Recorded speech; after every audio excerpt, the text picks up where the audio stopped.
Well, I believe it's opened a lot of new opportunities for me. And in a way, may naipakita akong bago sa mga sumusuporta sa akin at sa mga hindi rin nakakakilala pang masyado sa akin. Naipakita ko na hindi lang pagkanta at pag-arte ang kaya kong gawin. Kaya ko rin palang mag-host. And yeah, it's been such a wonderful opportunity for me. At nabago ang buhay ko in a way na dumami ang trabaho. Woohoo! Ang laking bagay nung nakakasama mo yung mga magagaling na host.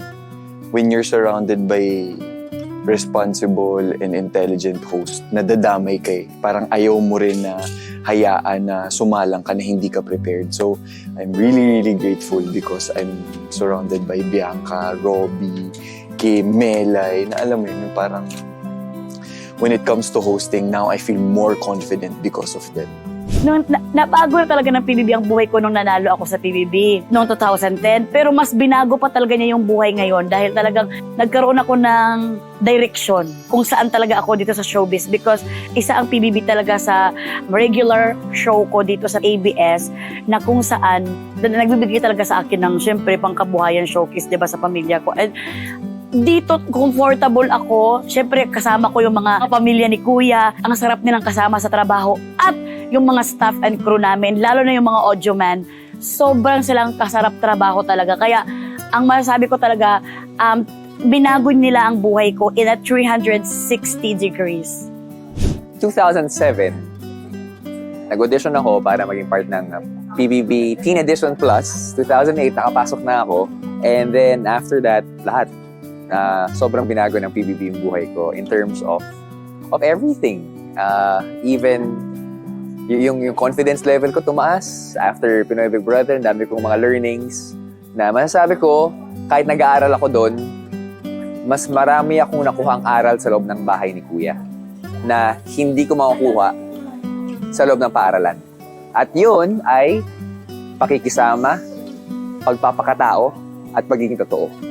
Actually, syempre yung Pinoy Big Brother House talaga is malaking bagay talaga siya para sa akin, sa journey ko dito sa showbiz. And yun talaga yung nagtupad ng pangarap ko all these years.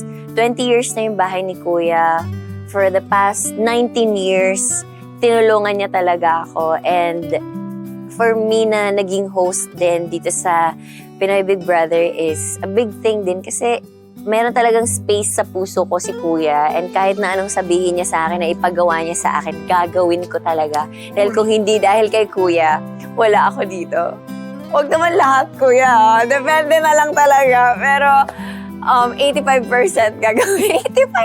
15% para sa sarili ko. Pero I'm very thankful, of course, sa bahay ni Kuya and na maging host ako for the past season is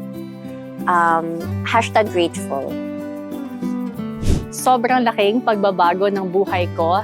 I turned 22 years old sa loob ng bahay ni Kuya nung housemate ako. And now na magsisimula ang bagong season namin sa 20th year, ako ay magfa-42. So sobrang laking bagay na sa 2 dekada.